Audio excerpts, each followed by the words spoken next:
నమస్కారం. అద్దం కార్యక్రమానికి స్వాగతం.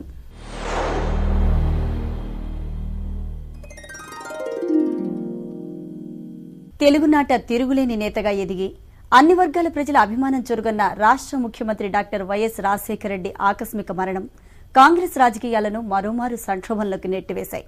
దాదాపు దశాబ్దం పాటు గ్రూపు రాజకీయాలకు చరమగీతం పాడిన వైఎస్ ఆయన మరణం తర్వాత ఇటువంటి సంక్షోభం నెలకొంది. రాజశేఖర రెడ్డి వంటి చరిష్మా ఉన్న లీడర్ను కోల్పోవటం ఎన్నటికీ తీరని లోటుగా భావిస్తూ ఆవేదనకు గురవుతున్న కాంగ్రెస్ అధిష్టాన వర్గానికి తాజాగా ఆయన వారసుడి ఎంపిక వ్యవహారం మరింత తలనొప్పిగా మారింది. రాజశేఖర రెడ్డి మరణానంతరం రాష్ట్రంలో జరుగుతున్న పరిణామాలపై లోకల్ టీవీ అందిస్తున్న ప్రత్యేక కథనం.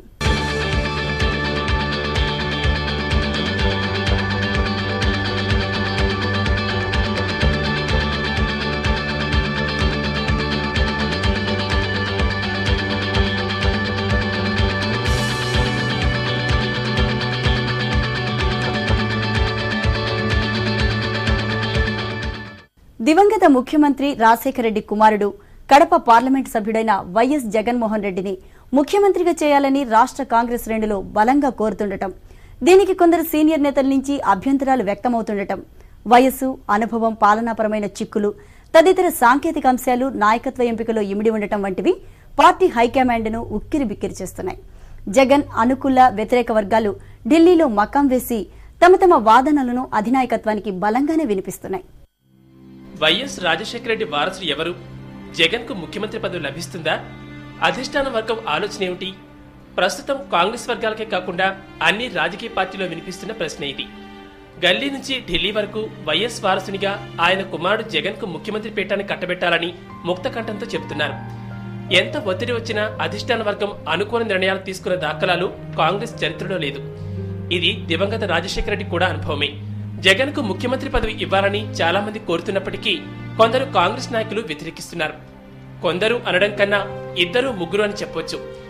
జగన్ కు ముఖ్యమంత్రి పదవి ఇవ్వడానికి వారు చెబుతున్న అభ్యంతరాలు రెండు. ఒకటి, ఆయనకు అనుభవం లేదు. రెండు, రాజకీయ పరిణితి లేదు. ఇవి నిజమే. వారు చెబుతున్న దాన్ని ఖండించడానికి లేదు. ప్రజాప్రతినిధిగా ఎన్నికై 3 నెలలు మాత్రమే అయింది. ఇప్పటి వరకు రాజకీయంగా ఏ చిన్నపాటి పదవులు కూడా నిర్వహించలేదు.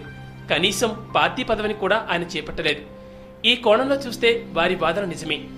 ఇటీవల జరిగిన శాసనసభ, లోక్సభ ఎన్నికల్లో 33 లోక్సభ, 156 అసెంబ్లీ స్థానాలను రాష్ట్రంలో కాంగ్రెస్ గెలుచుకుంది. తాజాగా టెక్కలి ఉప ఎన్నికలో కాంగ్రెస్ పార్టీ మంచి మెజార్టీతో గెలుపొందింది.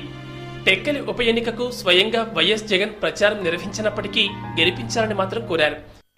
ఈ పరిస్థితులు తట్టుకొని 6-7 సంవత్సరాల క్రితము కాంగ్రెస్ వ్యవస్థ, కాంగ్రెస్ విధానం అనేటువంటి సక్రమంగా ఎంతమంది సీనియర్ నాయకులు, ఎంత వృద్ధ మేధావులు ఉన్నా కూడాను ఒక ఐక్యత ప్రకారము ఆంధ్ర రాష్ట్రంలో రాలేకపోయారు. అటువంటిది వైఎస్ గారు తీసుకొచ్చారు. సామాన్య రైతు కూలి దగ్గర నుంచి, రిక్షా కార్మికుడి దగ్గర నుంచి, దిక్కులేని వాడి దగ్గర నుంచి అందరికీ జీవనోపాధి కలిగించడానికి ఎన్నో పథకాలు, అందరికీ తెలిసిన పథకాలు అన్ని ఏర్పాటు చేశారు. అటువంటి విధానాన్ని, అనేక్యతగా ఉన్నటువంటి విధానాన్ని అధిష్టానం కూడాను గుర్తించింది. అధిష్టానం విధానం ప్రకారము జగన్మోహన్ రెడ్డి గారే ముఖ్యమంత్రి కావటము, ఆయన ఆశయాలు, ఆయన సిద్ధాంతాలు, ఆయన జనజీవనాన్ని ఉత్తేజపరిచి ఒక మంచి జీవితాన్ని ఇచ్చే ఏర్పాటు ఆంధ్ర రాష్ట్ర ప్రజలకి ఏర్పాటు చేస్తారు. అందుకని చెప్పేసి మేమందరం కూడా జగన్మోహన్ గారిని కోరుకుంటాం. ఈరోజు వైఎస్ రాజశేఖర రెడ్డి గారి ఆశయాలు ఏవైతే ఉన్నాయో, పర్టికులర్గా మీరు జలయజ్ఞం అనండి, ₹2 కిలో బియ్యం అనండి, లేకపోతే వృద్ధాప్య పెన్షన్ అనండి, ఈ రకరకాల స్కీములు ఏవైతే ఉన్నాయో ఈ స్కీములన్నీ కూడా కంటిన్యూ కావాలంటే ఇవాళ మా ఉద్దేశం ప్రకారం వైఎస్ జగన్ గారు మళ్ళీ కూడా సీఎం అవ్వాల్సిన రోజు వచ్చిందని మేము అనుకుంటున్నాము. ప్రజల యొక్క భావోద్వేగాలు కానీ, ప్రజల యొక్క ఆలోచన విధానం లోపల రాజశేఖర రెడ్డి గారి కుమారుడిగా ఆయన తప్పకుండా ఈ రాష్ట్రానికి మళ్ళీ ఆయన యొక్క ఆత్మను, ఆయన యొక్క జీవిత గమనాన్ని తెలుసుకున్నటువంటి వ్యక్తిగా ఆయన కుమారుడైతే బాగుంటుందనేటువంటి ఆలోచన ప్రజలకు ఉండడం లోపల తప్పులేదు. కాకపోతే ఈ నిర్ణయాన్ని తీసుకోవాల్సింది మొట్టమొదట ఆల్ ఇండియా కాంగ్రెస్ కమిటీ అధిష్టాన వర్గం ఈ నిర్ణయం తీసుకోవాలి. ఆ తర్వాత సిఎల్పి దాని లోపల నిర్ణయం తీసుకుంటారు.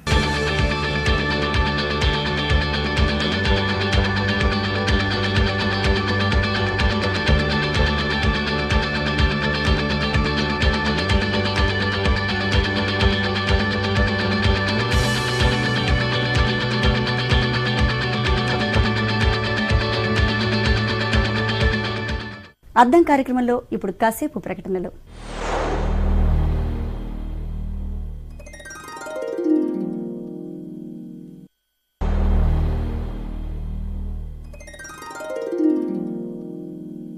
తిరిగి అద్దం కార్యక్రమానికి స్వాగతం.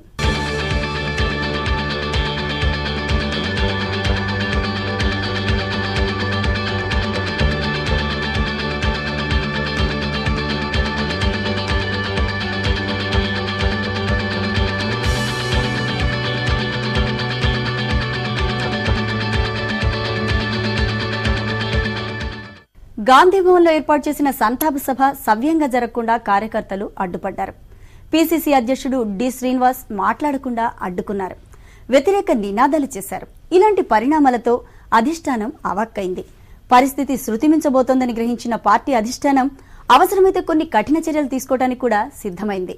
వైఎస్ కు ఆయన కుమారుడు జగన్ కు గత సార్వత్రిక ఎన్నికల్లో ఉన్న ప్రత్యేకత 294 అసెంబ్లీ స్థానాలకు 42 లోక్సభ స్థానాలకు పోటీ చేసిన నాయకులకు ఎవరికీ లేదు.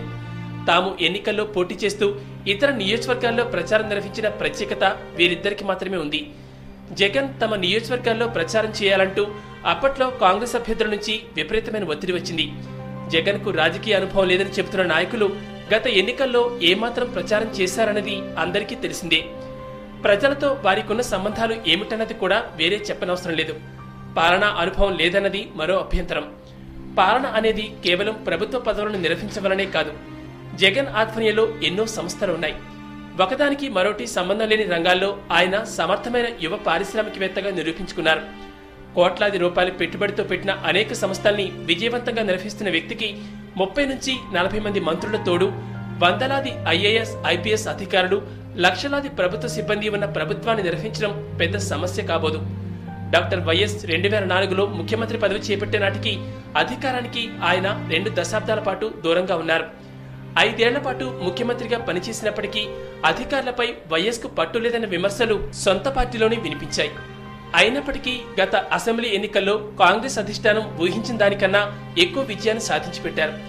ముఖ్యమంత్రి పదవిలో ఉన్నవారికి కావాల్సింది అధికారులపై పెత్తనం చెలాయించడం కాదు, అన్నార్తుల ఆకలి బాధని తెలుసుకుని వాటికి పరిష్కార మార్గాలు కనుగొనడం.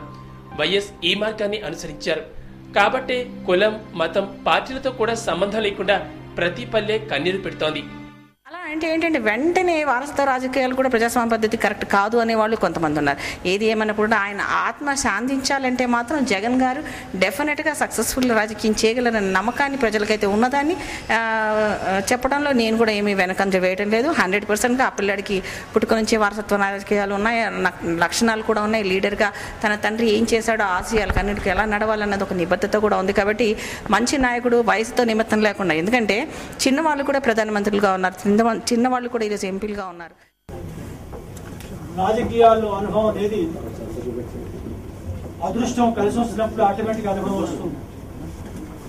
బ్రిటిష్ సామ్రాజ్యాన్ని పరిపాలించగలిగినప్పుడు ఆంధ్రప్రదేశ్ లాంటి రాష్ట్రాన్ని పరిపాలించడానికి జగన్మోహన్ రెడ్డికి ఉన్న అనుభవం చాలు, ఆయనకున్న తెలివితేటలు చాలు. మాకు ఆకాశం నుంచి ఇంకో నాయకుడు వచ్చి ఇక్కడ రాజ్యం చేయాల్సిన అవసరం లేదు. జనవాక్యంతో కర్తవ్యం. జనం ఏం కోరుకుంటున్నారు, ఎమ్మెల్యే ప్రజాప్రతినిధులు ఏం కోరుకుంటున్నారు,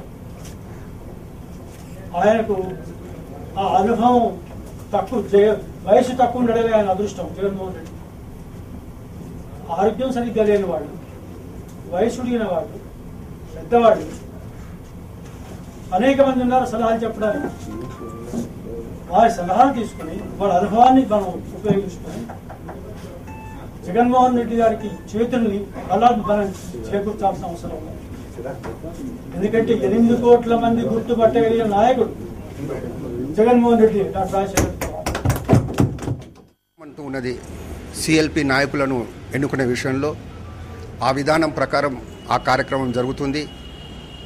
సోనియా గాంధీ గారు మా నాయకురాలు, అన్ని విషయాలను దృష్టిలో పెట్టుకునేసి వారు ఏ విధంగా మార్గనిర్దేశం చేస్తే కాంగ్రెస్ కార్యకర్తలు, కాంగ్రెస్ నాయకులు అందరూ కూడా ఆమె చూపే మార్గంలో ఆమె ఆదేశం మేరకు నడుస్తారన్నమాట మనం చేస్తా ఉన్నాం.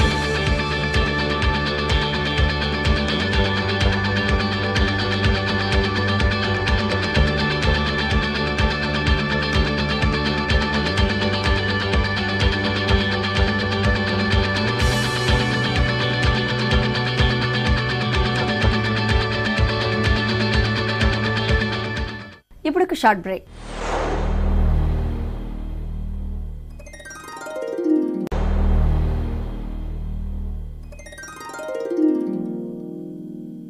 Welcome back.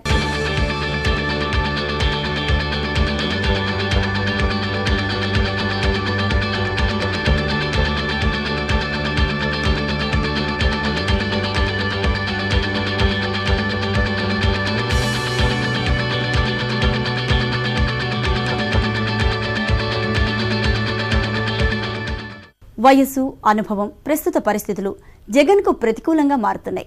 ఒకవేళ జగన్ని ఎంపిక చేద్దామనుకున్నా అధిష్టానం బెదిరింపులకు లొంగదని తెలుస్తోంది. ఎందుకంటే మిగిలిన రాష్ట్రాలకు తప్పుడు సంకేతాలు వెళ్తాయన్న భయం కూడా వెన్నాడుతోంది. ఇక రెండో మార్గం, అందరికీ ఆమోదయోగ్యమైన నేతను ఎన్నుకోవాలి. అయితే ఆయన ఎవరన్నది మాత్రం మళ్లీ సస్పెన్స్. రాజకీయాల్లో సీనియర్, జూనియర్ అన్నది ఉండదు. ప్రజాకర్షణ ఉన్నవారు, పేద ప్రజల, బడుగు, బలహీన వర్గాల సమస్యల పరిష్కారం పట్ల చిత్తశుద్ధి ఉన్నవారే సీనియర్లు. పదవులు అలంకరించడానికి సీనియారిటీయే ప్రామాణికమైతే మన్మోహన్ సింగ్ ప్రధాని అయ్యేవారు కాదు. సోనియా గాంధీ కాంగ్రెస్ అధ్యక్షురాలు అయ్యేవారు కాదు. సీనియారిటీ, అనుభవం ప్రాతిపదికైతే ప్రధానమంత్రి పదవి ప్రణబ్ ముఖర్జీకి దక్కాలి. ఆయనకున్న రాజకీయ, పాలనానుభవం, సీనియారిటీ కాంగ్రెస్లో ఎవరికీ లేదు. అయినప్పటికీ కేవలం 5 ఏళ్ల పాటు కేంద్ర మంత్రిగా పనిచేసిన మన్మోహన్ కు ప్రధానమంత్రి పదవి లభించడానికి అప్పటి రాజకీయ పరిస్థితులు, ఆయన మీద ఉన్న క్లీన్ ఇమేజ్ కారణాలు. సోనియా గాంధీ నాయకత్వాన్ని ప్రశ్నించిన వారిని బయటికి పంపించారు. అయితే పార్టీ అధ్యక్షురాలుగా బాధ్యతలు చేపట్టిన తర్వాత రాజకీయంగా సోనియా సాధించిన విజయాలు, చేసిన త్యాగాలు వ్యక్తిగతంగా ఆమెకు, కాంగ్రెస్ పార్టీకు వన్నె తెచ్చాయి. ఎవరికైనా అవకాశం ఇస్తేనే కదా వారి సామర్థ్యం ఏమిటన్నది తెలిసేది. రాజీవ్తో జగన్ను పోల్చడం అన్నది ఇక్కడ సమస్య కాదు. విషయం పోలిక తప్ప వ్యక్తులతో కాదు. సరే, 2-3 కాంగ్రెస్ నాయకులు చెబుతున్నట్టుగా జగన్కు అనుభవం లేదు, ఆయనకు ముఖ్యమంత్రి పదవి ఇవ్వడం సరికాదనుకుందాం. మరి వీరు ప్రస్తుత ముఖ్యమంత్రి కుడిజేటి రోసయ్యకు మద్దతిస్తారా? జగన్కు ముఖ్యమంత్రి పదవి రాకూడదన్న అభిప్రాయంలో ఉన్నవారు ప్రస్తుతం రోసయ్యకు మద్దతిచ్చినా రానున్న రోజుల్లో కూడా అదే విధంగా వ్యవహరిస్తారన్న నమ్మకం ఉందా? ఒకవేళ సీనియారిటీ ప్రాతిపదికన అయితే రోసయ్య కన్నా సీనియర్ జి వెంకటస్వామి ఉన్నారు కదా. రోసయ్య ఎమ్మెల్యే కాదు, ఎమ్మెల్సీ. వెంకటస్వామి ఎమ్మెల్యే కాదు.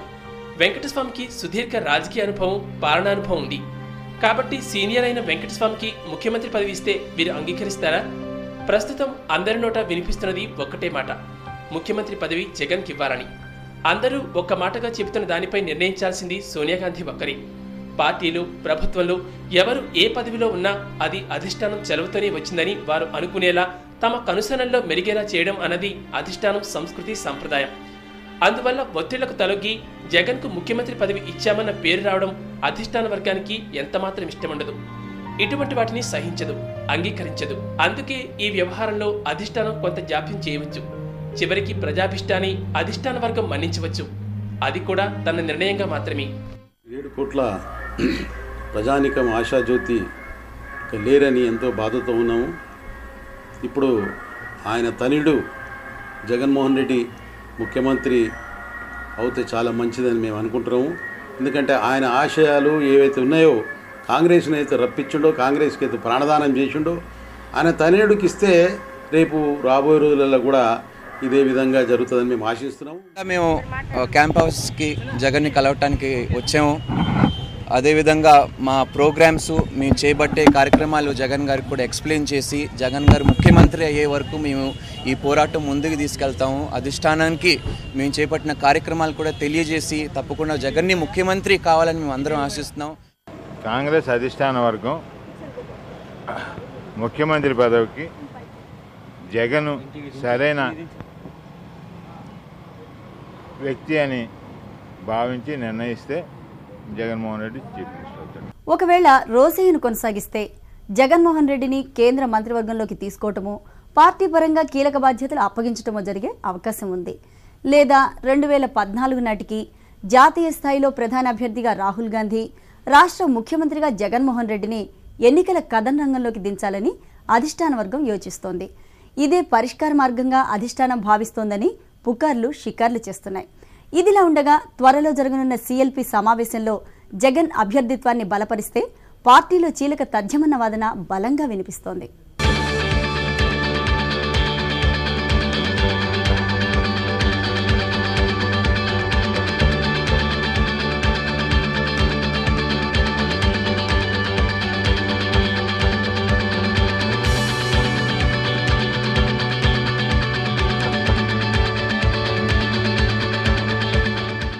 ఈ కార్యక్రమం ఇంతటితో సమాప్తం. తిరిగి మరో అంశంతో మళ్ళీ కలుసుకుందాం. నమస్కారం.